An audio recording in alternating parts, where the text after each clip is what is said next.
Ja, aber die Höhe merke ich dann doch immer. Vierenfeld-Quern oder am Grat entlang. Ja, ich wurde überholt, ich kann es zugeben. Wir haben jetzt 3:30 Uhr. Ich bin so um 1:45 losgefahren und gebe jetzt auch Vollgas, weil am Nachmittag soll es vielleicht vereinzelte Gewitterzellen geben, also Überentwicklungen entstehen. Mal schauen, wie es so läuft heute, und freut euch heute auf den Habicht.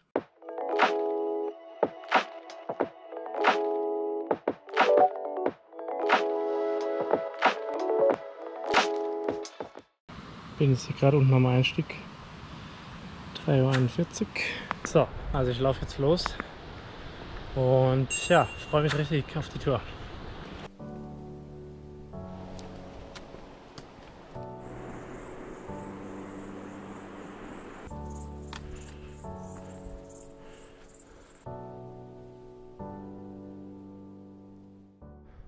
So, bin ich gleich an Innsbrucker Hütte.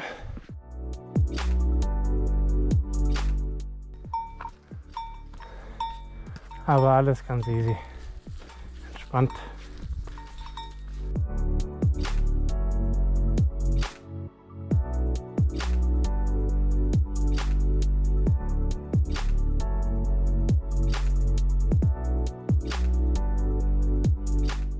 So, guten Morgen, jetzt haben wir 5:45 Uhr. Ja, echt entspannt eigentlich, ich bin überrascht. Alles schneefrei oben.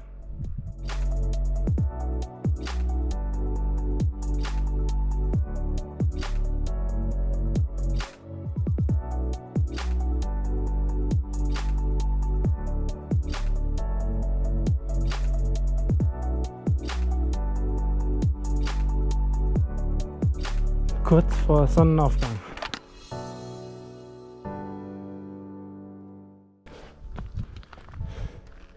Guten Morgen.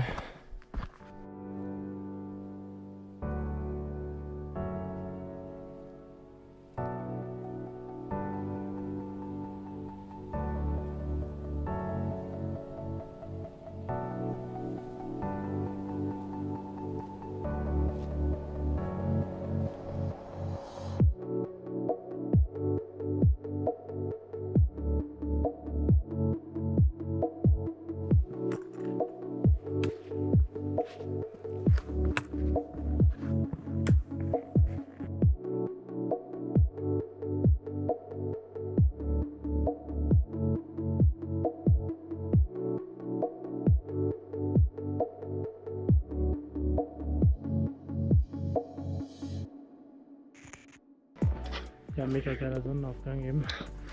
Ich hoffe, ich konnte ein paar coole Bilder shooten. Ja, Aufnahmen hoffentlich sind auch gut. Genau. Jetzt will ich mich gleich mal ein bisschen entkleiden, weil es jetzt doch schon ganz schön warm in der Sonne, obwohl es jetzt 6:30 Uhr ist oder sowas. Und ja, läuft gut heute, also bin echt überrascht. Hier sieht man auch dran, geht so ein bisschen hoch, ist echt super markiert. Ja, nicht zu verfehlen.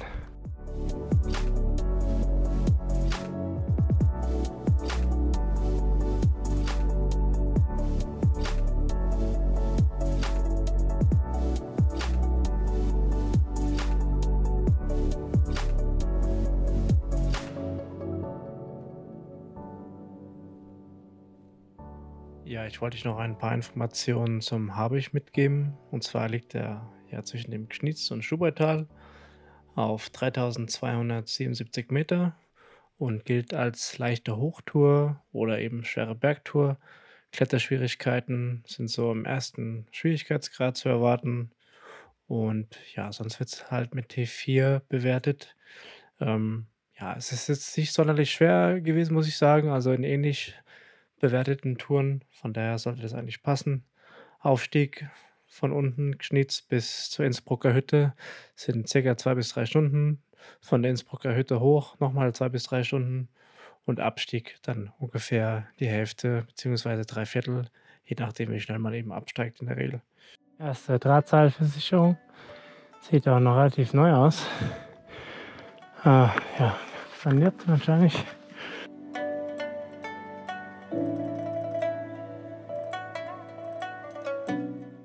Ja, mir war es im Vorfeld nochmal wichtig zu erwähnen, dass der Habicht meistens als Zweitagestour angegangen wird. Ich habe es jetzt in dem Video als Tagestour gemacht. Ist auch für jeden generell möglich, wenn man halt über etwas Konditionen verfügt. Ja, es sind jetzt etwas über 2000 Höhenmeter, das ist also jetzt nicht unmachbar. Allerdings sollte man natürlich bei so einer langen Tour immer auch das Wetter gut im Auge behalten, dass es auch nicht umschlägt, weil der Habicht ist sehr stark blitzschlaggefährdet. Von daher sollte man da wirklich aufpassen. Ich erwähne es auch später nochmal im Video, dass einige doch sehr spät bei steigender Gewittergefahr erst am späten Nachmittag hochgegangen sind. Ja, fand ich etwas wild, ehrlich gesagt, aber gut, muss jeder für sich selbst wissen. Aber jetzt nicht so viel Gelaber, viel Spaß mit der Tour.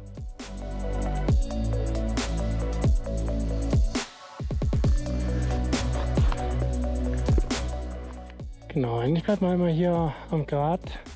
Hier beim Steinmann geht es eigentlich hoch. Und viele sind hier schon geradeaus weitergelaufen in das Kar rein. Genau, es geht aber immer hier Richtung Grat.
So, jetzt bin ich hier am Grat angekommen. Unten ist Innsbrucker Hütte. Und ja, jetzt geht man hier weiter hoch. Und genau, kann am Grat bleiben. Man kann auch das Schneefeld queren, aber ich glaube heutzutage bleibt man immer eher am Grat. Schauen wir mal, wie es ausschaut, aber ich glaube ganz gut.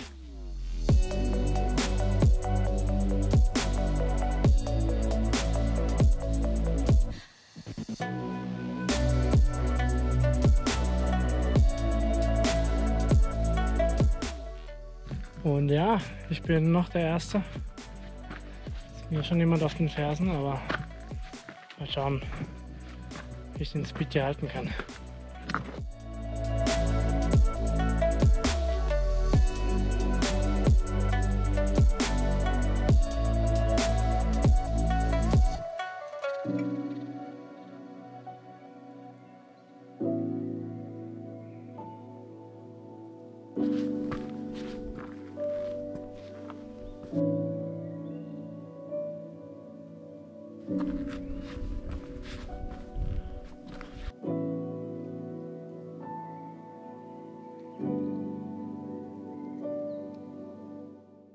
Ja, also ich persönlich merke es schon, so immer ab 2800 Metern, dass ich nicht mehr so speeden kann wie drunter. Also der Zustieg zur Hütte war echt easy und fix. Aber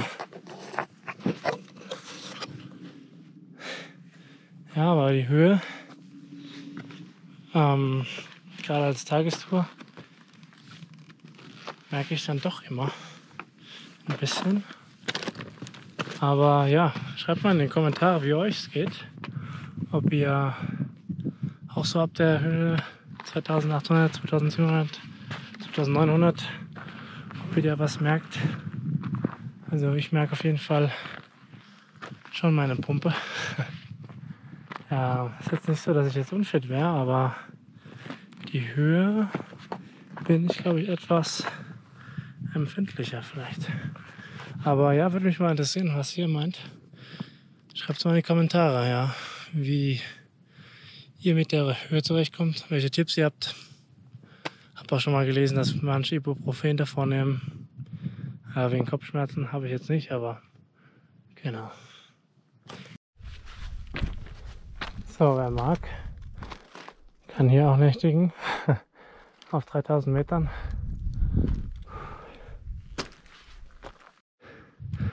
So, das ist jetzt die Stelle, wo man sich entscheiden kann, Vierenfeld queren oder am Grat entlang. Ich gehe jetzt hier am Grat entlang. Ist einfach ein bisschen entspannter. Man könnte aber auch da easy queren, aber ja, wie ihr mag. Ich gehe lieber ein bisschen klettern.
Hier sieht man dann auch wunderschön den späteren weiteren Gratverlauf.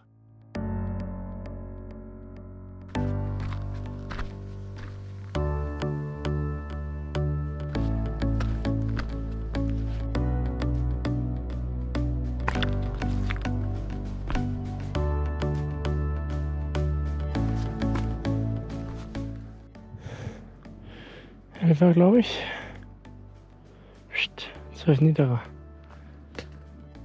So, jetzt steigt sie nochmal auf. Dann sind wir bald da.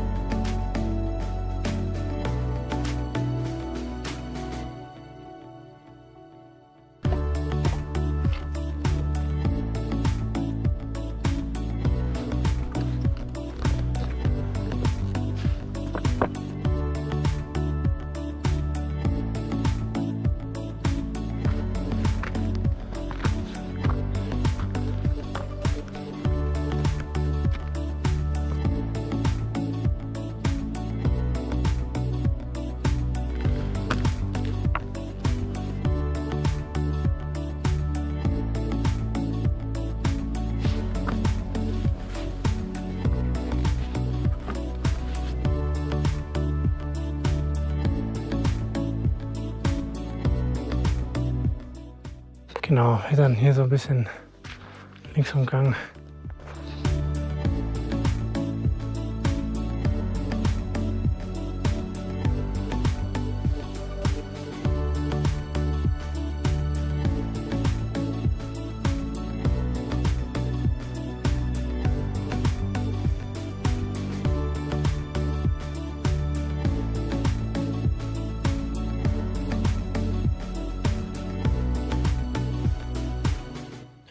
Und ich habe auch noch eine Bitte an euch. Mein Kanal ist ja auch echt neu und frisch.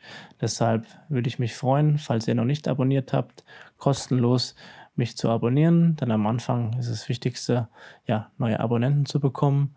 Und natürlich freue ich mich auch über jeden Daumen nach oben. Das hilft mir ungemein und motiviert mich natürlich auch zugleich weiter regelmäßig neue Videos hochzuladen. Und es steckt ja auch ein bisschen Arbeit dahinter. Deshalb zeigt ihr damit einfach eine gewisse Wertschätzung. Und ja, freut mich nebenbei auch noch. Okay, das war's. Vielen Dank schon mal dafür und viel Spaß noch mit dem Video.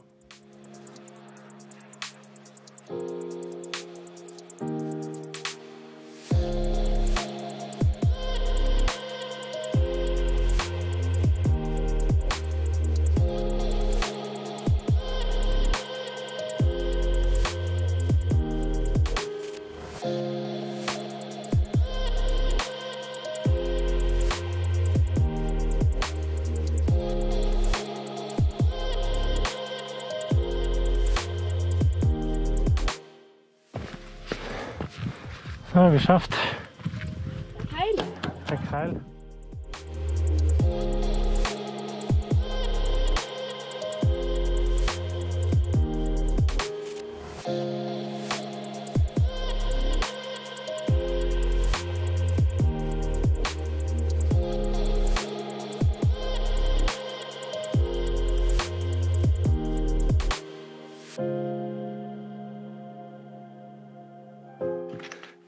Ja, ich kann jetzt oben nicht richtig filmen, weil ja, direkt mit mir dann noch auch Leute hochgekommen sind. Dann auch relativ viele Fotos gemacht und genau, hab's im Mittelteil ein bisschen ruhig angehen lassen. Aber ja, wir sind dann quasi zeitgleich oben angekommen. Ja, ich wurde überholt, ich kann es zugeben. Aber genau, also jetzt von Gschnitz unten habe ich, also ohne Pausen, circa 4,5 Stunden gebraucht. Vielleicht ein bisschen weniger, aber so ungefähr 4,5. Erstes Stück ging besser, ich habe es euch vorhin ja schon erzählt. Ja, war ein bisschen zäh. Ja, man hätte auch noch ein bisschen entspannter chillen können oben, aber ja, better safe than sorry. Und habe ich sowieso Blitzschlag gefährdet.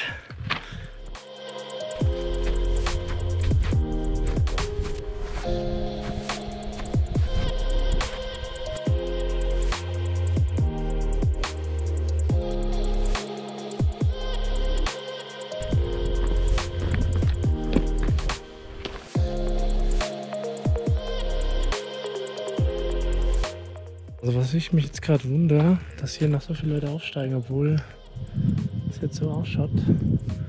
Also klar, ich glaube, ich bin schon eher jemand, der auf der sicheren Seite unterwegs ist, aber jetzt aufsteigen, gerade beim Blitzschlag gefährdeten, habe ich schwierig.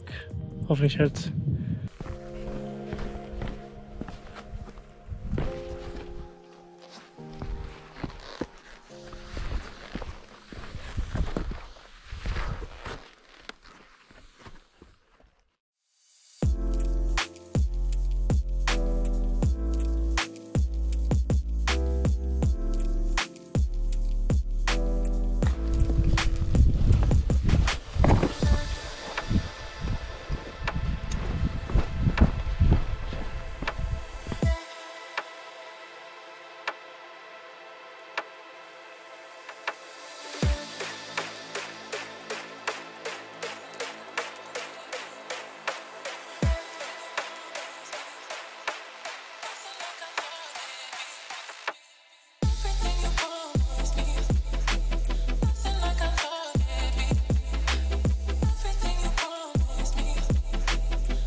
Schreibt mir aber auf jeden Fall mal, ob euch das gefallen hat, das Videoformat.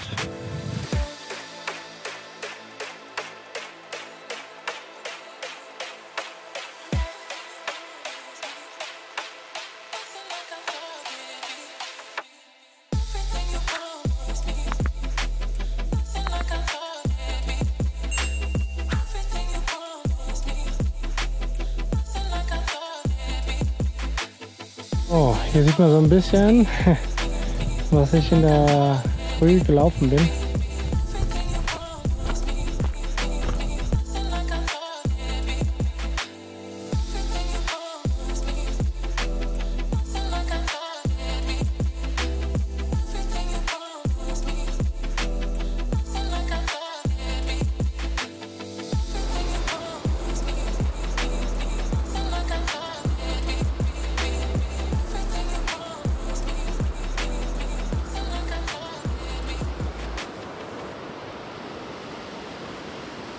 Ja, ein kleines Resümee der Tour. Echt ein mega Berg. Es gibt ein paar Drahtseilpassagen. Also man sollte schon so einen B-Klettersteig, vielleicht C auch können, aber ja, sowas in die Richtung B würde ich sagen. Also muss halt mal ein bisschen kraxeln und ja, leichte Ausgesetztheit ist auch manchmal da, aber es geht eigentlich. Also ich fand es jetzt nicht so tragisch. Ja, das Einzige, was wirklich für mich zumindest eine Herausforderung dargestellt hat jetzt, das Einzige war die Höhe. Ja. Also ab 2800, 2900 Metern hatte ich mal so eine halbe Stunde, wo ich nicht so schnell laufen konnte. Oder ja, nicht Full Speed. Genau. Und ja, runter ging es jetzt aber einfach entspannt. Und die letzten Höhenmeter waren dann auch okay, aber ja, keine Ahnung, vielleicht war ich einfach noch nicht fit. Also war jetzt auch nicht dramatisch, aber ja. War auf jeden Fall meine Herausforderung in der Tour. Klettern, ja, war okay. Ich habe mich nur gewundert, weil es doch relativ viele Bergsteiger gab, die spät hochgegangen sind und die Voraussage war nicht so gut für heute. Sagen wir mal ab 13, 14 Uhr dann schlecht. Es hat sich dann heute Morgen noch mal ein bisschen gebessert. Muss jeder selbst wissen. Kann sich nämlich immer noch mal Laufen verändern.